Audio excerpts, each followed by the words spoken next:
Hello, my name is Bonita Bridget Omoronji, and in this video we're going to be concentrating more on stress, what stress is, the stages of stress, and how one can cope with stress. So one can define stress in two different terms or in different ways, but today we're going to be defining stress as a state or emotional strain of the brain caused by high demand or certain circumstances that require a person to give all of himself or herself. So this is got from the Oxford Dictionary, and as you know, stress is more of an illness. I would say that it is an illness because there are certain physical issues that come up with stress, and as well as mental and emotional issues. We have three stages of stress, which are the alarm stage, the resistance stage, and the exhaustion stage. The alarm stage is more of the fight and flight response. And as we see in the alarm stage, this is where by the brain sends a signal to the body that stress encounters someone, and the brain sends a signal to the body to react to that stress. Like it's letting the body know that there is a certain situation that has encountered a person which is different from what he or she has been facing. In the resilience stage, it is the stage by which the body increases the capacity to respond to stress, or it's the body, the more you get stressed, there in the resilience stage, the body continues to resist to that change in the body. However, it does not keep up. Sometimes in a time the body gets exhausted and it advances from the resilience stage to the exhaustion stage. In the exhaustion stage, which is also called the recovery stage, this is where the body is unable to maintain its normal functions, like the stress has overloaded or overgone beyond what the body can take, and then it starts having some physical illnesses or mental illnesses caused to a lot of stress that the person is facing in the meantime. As I said in the first, that the alarm stage is the same as the fight and flight response. You would ask yourself, what is the fight and flight response? So this response is more of a physiological reaction that occurs in the presence of something, like, let's say, something terrifying, or something that anything that would make you be stressed. It's a reaction that it can cause, and it's more of encouraging people to flee or become aggressive in a stressful situation. The fight stands for you reach in a situation where you're stressed, and you decide to stand and fight that situation. Or the flight would stand for you reach in that situation and you decide to flee, to go away from the situation that is making you stressful. That is more about the fight or flight response. And the researchers say that this response is mostly used by men, because men tend to fight in a stressful situation, or if they don't fight, they tend to flee. We also have the tend and befriend response. This tend and befriend response, as also researchers have said, it's mostly used by women. They say women are the ones who tend to. This response is it's different from the fight or flight. For it, it's more of asking for help when you are in a stressful situation. And researchers have said that women are the ones who mostly use this kind of response. They tend to reach out to people to encourage them, or to seek advice from people in certain stressful situation. Also, I would like to talk about optimism. This is, as defined by the Oxford Dictionary, it's more of hopefulness and confidence about the future or the success of something. It's being confident that in the future you're going to excel or succeed in something, which is also similar to self-efficiency. It's a belief that we have in our own abilities, that we are going to be able to meet the challenges ahead of us and overcome them in the best abilities of our own.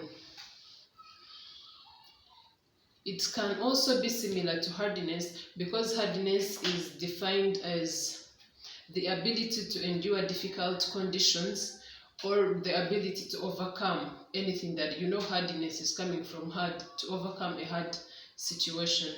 So that is more about most of the terms that we encounter during a stressful situation, or when someone is facing stress.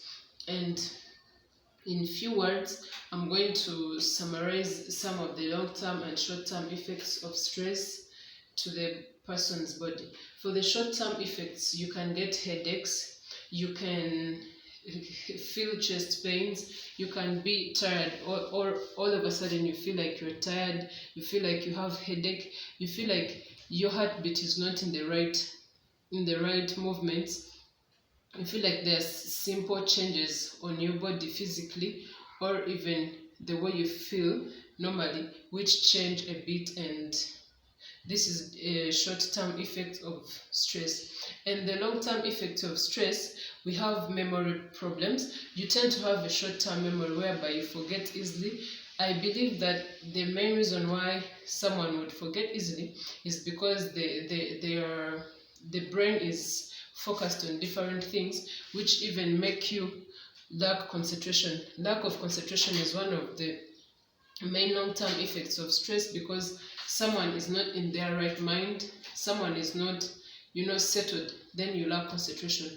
Also, depression is a great long-term effect that is caused by stress. It even leads to you live unhappily, like you do not feel good about yourself, you do not feel good about the people and the things around you. The other last long-term effect of stress to the person's body also includes digestion problems, which lead to ulcers. Sorry, we've seen that most people tend to get ulcers from stress, which is a sign of a long-term effect.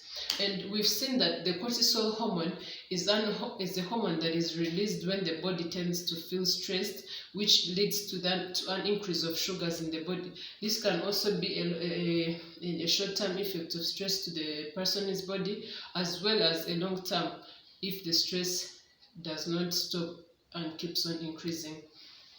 So you would ask yourself, from the dangers and the effects of stress we've got to see, you would ask yourself, why is it important to manage stress? I didn't want to go in very many reasons, because I believe that one importance of managing stress is this: because stress takes away our emotional equilibrium.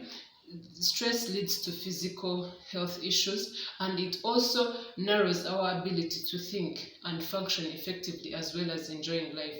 So if you think about these harms of stress, I believe it would be very important to manage stress so that you enjoy your life.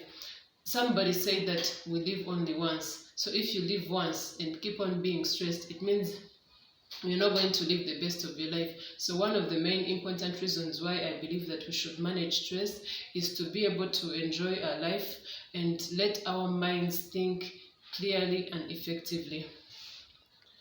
So I'll be sharing with you also strategies that can help you to cope with stress.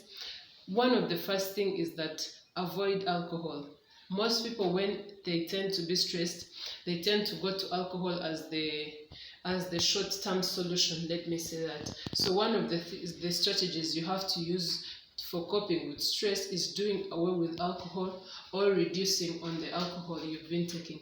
The other strategy is doing physical activities. Why? The more you are stressed, there are some hormones that raise, like cortisol, which we talked about, and adrenaline. So as you do physical activities, your mind tends to move from overthinking about the situation that was making you stressful and putting you into another mode that is happier and healthier. Also, it helps on your blood to move better, since the cortisol leads to increases sugars and all that in the body.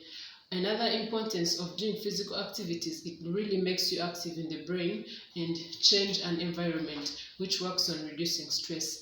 The last thing that you can do to cope with stress is talking to someone. Sometimes we tend to stay with things which kill us inside, but if you get someone you trust to talk to, that person would give you advice, or would act as someone to soothe you from the situation that is stressing you currently.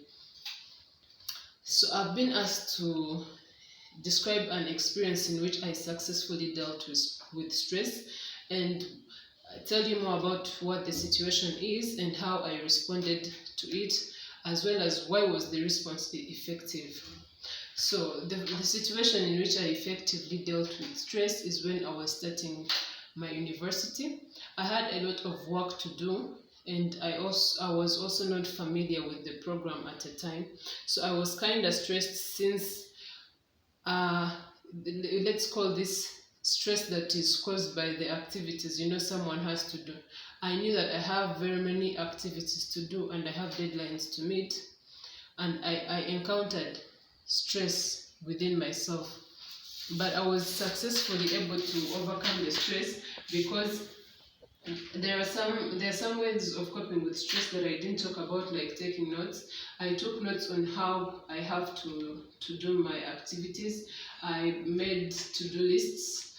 All those helped me into knowing what to do, what to prioritize, what to do before the other, and which soothed the stress that I was having due to a lot of work to accomplish, a lot of academic work to accomplish. So knowing and having a to-do list really helped me a lot.